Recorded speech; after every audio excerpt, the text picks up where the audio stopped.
The day that I married Marjorie, I felt like the luckiest guy in the world. She was smart and beautiful, and ever since I had met her 6 months earlier, not a day had gone by that I didn't wonder what she was doing with a guy like me.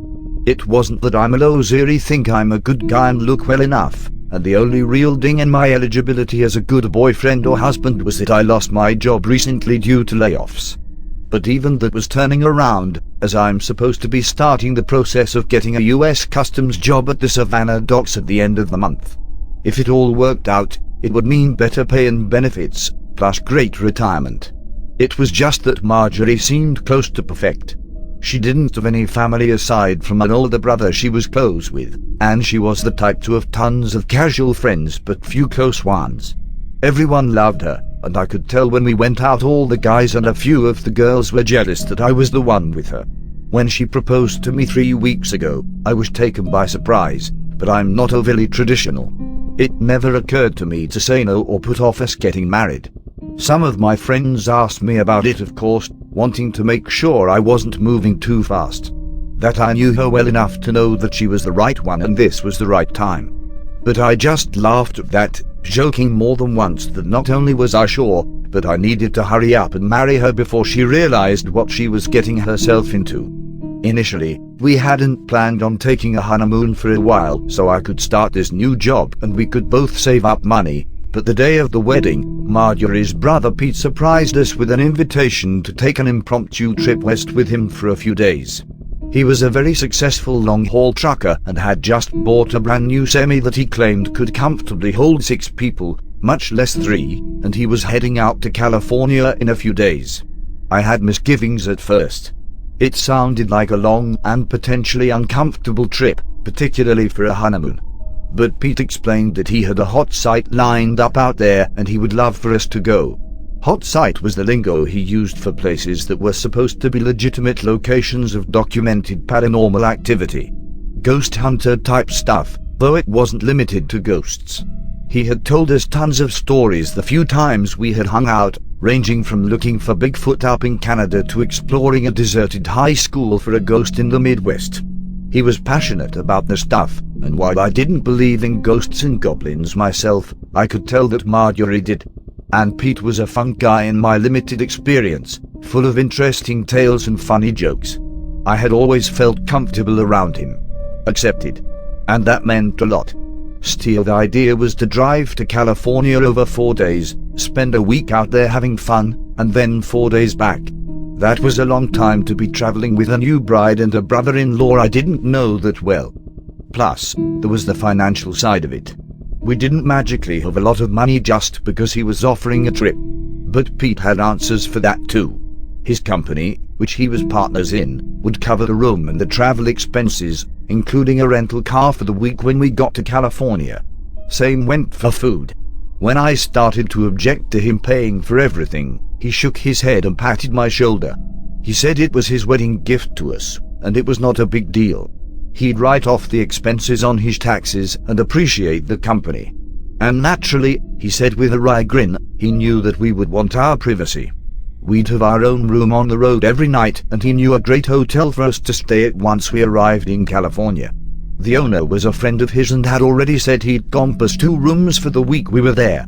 It all sounded great. If I'm honest, it all sounded too good to be true.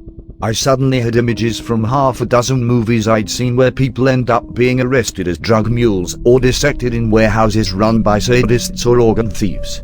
I was probably being overly dramatic and letting my pride get in the way of a great opportunity, but I just felt uneasy about the whole thing. But then I saw Marjorie out of the corner of my eye. I could feel her gaze on me, and as I turned to look at her more fully, I saw the hope and worry in her face. She wanted to go, wanted a honeymoon with me and time with a brother she didn't see as often as she'd like. I knew she'd accept it if I said I didn't want to do it, but how could I deny her something so simple and harmless? A few days with the people she loved most, having fun and relaxing. I knew, if I was lucky, I would be stretched thin by the new job for the next few months. This might be the last chance we had to get away and do something cool for some time. So, I said yes. She had let out a squeal and hugged my neck, and I let my misgivings and pride slip away as I held on to her tightly. We left the following Tuesday with 2 suitcases, a laptop, and enough folding money to cover souvenirs and emergencies. The first day was uneventful but fun. Pete's truck cab was truly amazing. Between its flip-down seats and bed, mini fridge and television, it felt more like a small hotel room than the interior of a transfer truck. Looking out through its massive front windows as Pete drove down the interstate headed west, it was surreal seeing everything from so much higher than I was used to when driving. It was neat, but I couldn't help but think that driving the truck must be terrifying given how easy it would be to hit something and not even realize it until it was too late. But it didn't seem to bother Pete. He chatted with us some and let Marjorie control the radio, and by late afternoon we were pulling into a small but nice chain hotel off the interstate for the night. Pete checked us in and gave us our key cards, telling us he was going to go get some sleep, but he'd see us in the morning for breakfast. We were excited to finally have some time to ourselves, so we didn't leave our own room except to pay the pizza delivery guy later in the evening. The next morning we went to meet my new brother-in-law at the restaurant across the road, and once inside we saw he was already set up at a booth near the back, 2 accordion folders sharing his side of the table. Marjorie rolled her eyes and groaned when she saw the stacks of papers Pete was going through, burying her face in my shoulder. Oh no. It started. My ghost hunting nerd of a brother is on the case. Pete looked up and gave us a smile. Yeah. Make fun. This is good intel, and I thought I could bring you both up to speed before we start making miles today. Marjorie gave a light snort as she raised her eyebrow. Good intel, huh? I didn't realize this was a military op. Are we going to have code names when we visit the hot site? She did air quotes on the last bit, and it was clear from her tone and expression that she was making fun of him. This was all very odd. Marjorie idolized her brother, and short of him taking a shit on the table, I doubted she'd find fault in pretty much anything he did. And they would joke around from time to time, but not like this. She seemed mad about something, or at the very least mean-spirited in her joking. Pete just gave her a smirk and went back to looking at the papers he had, but I decided to go ahead and try to head off any further comments. I think it's a pretty cool hobby, Marjorie, and if we are going all this way, it's good he's done his research. Pete grinned at me and nodded. Emboldened, I went on. And Pete has always told us good stories about this kind of stuff before, so let's see what he has to say. Marjorie shot me a dark look and flopped down in the booth. I guess. Let's get some food ordered first though, I'm starving. 10 minutes later, our order was placed and Pete had gotten his presentation organized, which really just amounted to him pulling out a few pictures to show us during his account of Wizard's Folly. Carefully stowing away the rest of the papers and securing the covers on the accordion files, Pete began his tale. Wizard's Folly was an amusement park that opened up in 1947. Initially it was a haunted house more than anything, as the original attraction consisted solely of the large, abandoned mansion at the center of 40 acres nestled in the outskirts of the small North California town of Firenze. The town itself had been established back in 1894 by Frank Bazzi, who had immigrated to New York from Florence, Italy a decade earlier before making his way west. Bazzi was extremely wealthy, and though no one knew how he had gained his fortune, he found little complaint when he poured nearly $3 million into the town itself and another $500,000 into building his own nearby estate. Firenze was small and somewhat cloistered in the expanse of wilderness Bazzi had purchased, and for a time it seemed to be the perfect community. Everyone had work, a nice house, and plenty to eat, and if Bazzi was a bit eccentric, who really cared? It was expected that such a man, with foreign ways and rarefied tastes, would seem somewhat strange to the working folk who had come to the area. Once his house was finished, he only allowed a handful of people into his home as servants, and they largely lived on his grounds in one of 3 guest houses he had constructed. The only person who still lived in town was his head housekeeper, who went by the name Susanna Templeton. People said that after just a few weeks of going into that house, Templeton had changed dramatically, becoming withdrawn and quick to anger. For a time, vague gossip such as this was all the acknowledgement you would find from the townsfolk that something might be wrong. It wasn't until around 1912 that the town started talking about the missing people. 50 miles from Firenze there was a small clinic called Greenheart Home that catered to all kinds of cases that were too sensitive for normal hospitals and institutions. More to the point, it was a place where wealthy families would stick family members that they had decided were too much a burden or embarrassment to keep at home or sent elsewhere. The insane, the addicted, the pregnant woman out of wedlock, or the deviant man, these were just a few of the menagerie that could be found housed inside its walls. From the outside, the clinic maintained a facade of genteel civility and gentle care. But the staff cared little about the comfort of their patients, and they knew the checks would keep coming so long as their charges remained quiet. Over the years it became a black pit of cruelty and abuse where people were thrown to be forgotten. Small wonder then that it took some time before anyone noticed that every year a number of its clients went missing. During the early years, when someone in Firenze saw the white truck from Greenheart Home trundling through town toward the Pazzi estate, they would just shrug and raise a questioning eyebrow. Over time this evolved into a knowing look and a furtive whisper if you were bold.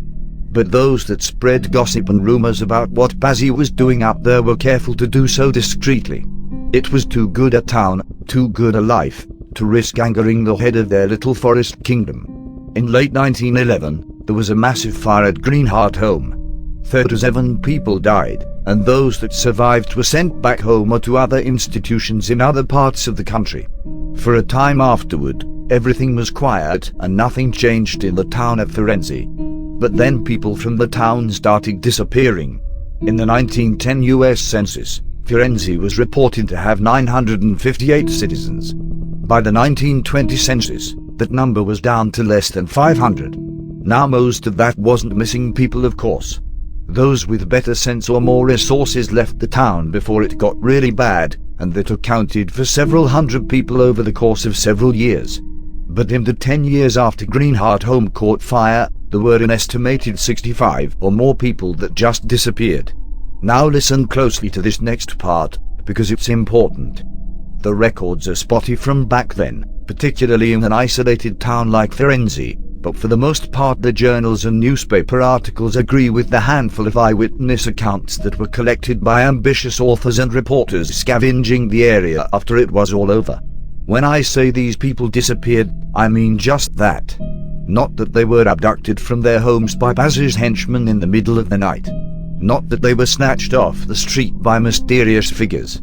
These were wives in the middle of a conversation with their husband and he's suddenly not there.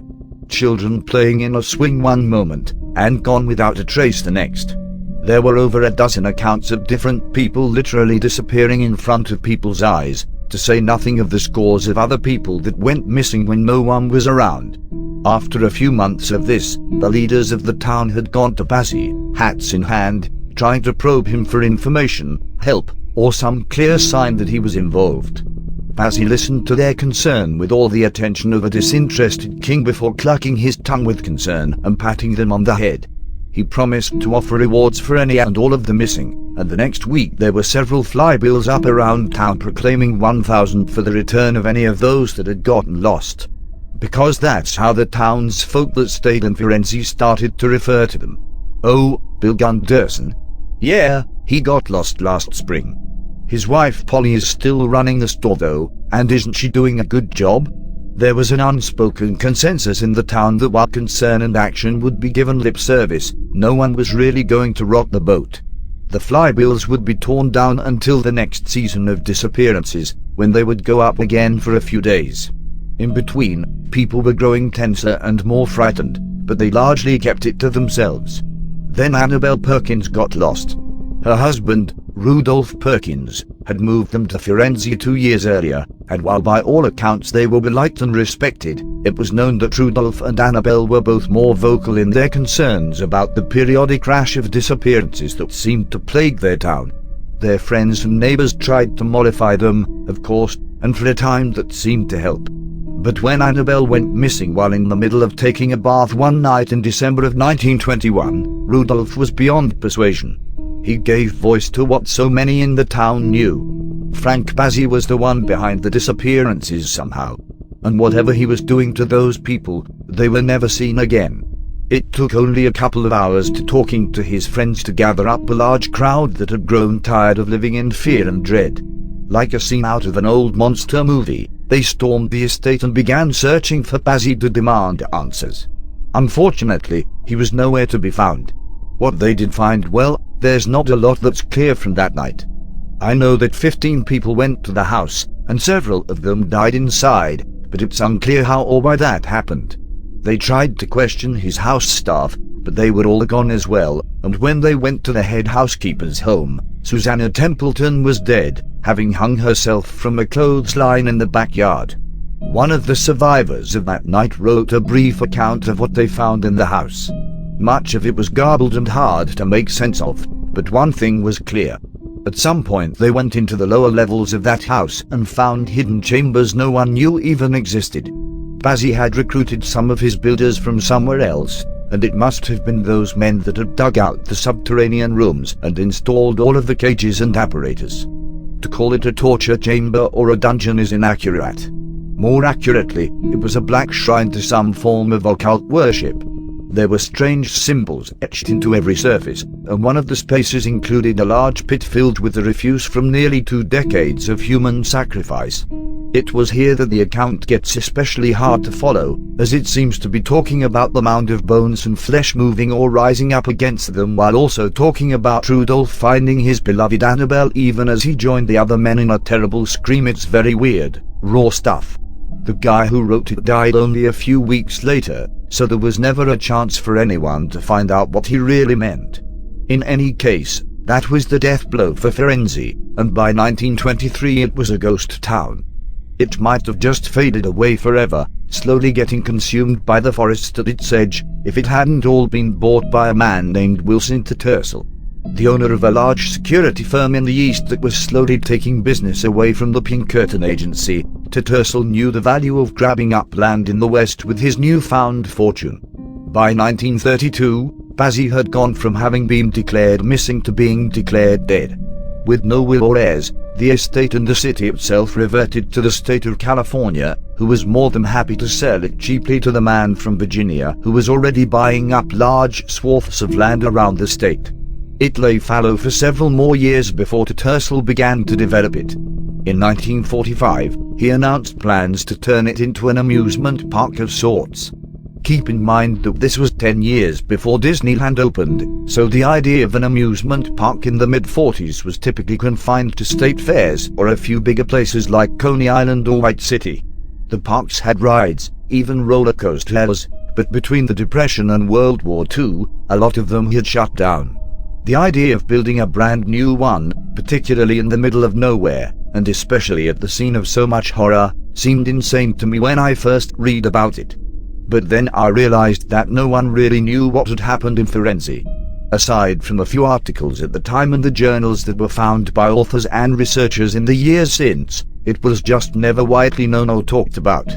And Tattersall, for all his money and ambition, started small when he rebuilt the town. He renovated the house and estate to play up the pre-existing Gothic architecture, remodeling here and there to suit its new purpose as a haunted house by adding secret hallways and staff areas as well as many nasty surprises for guests.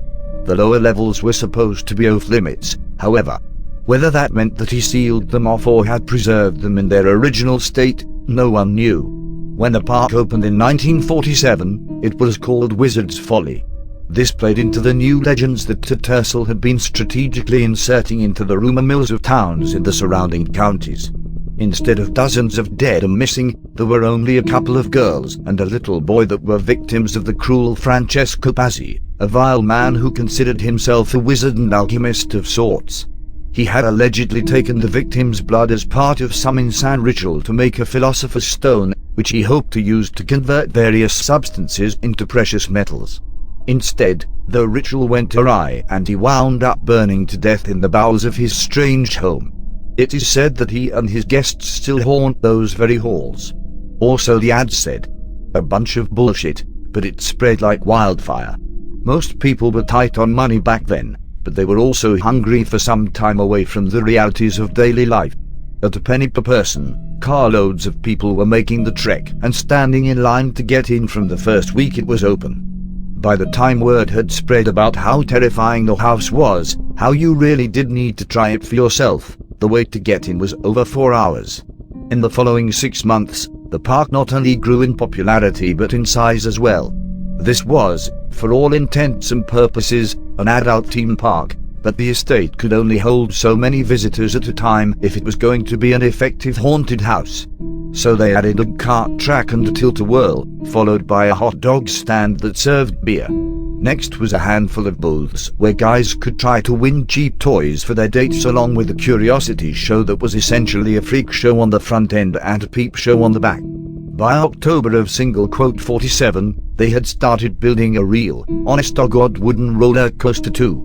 It was toward the end of that month, just a few days before Halloween, when it all fell apart. They called it a toxic infection caused by mold, and it was traced back to dozens of people that had visited Wizard's Folly.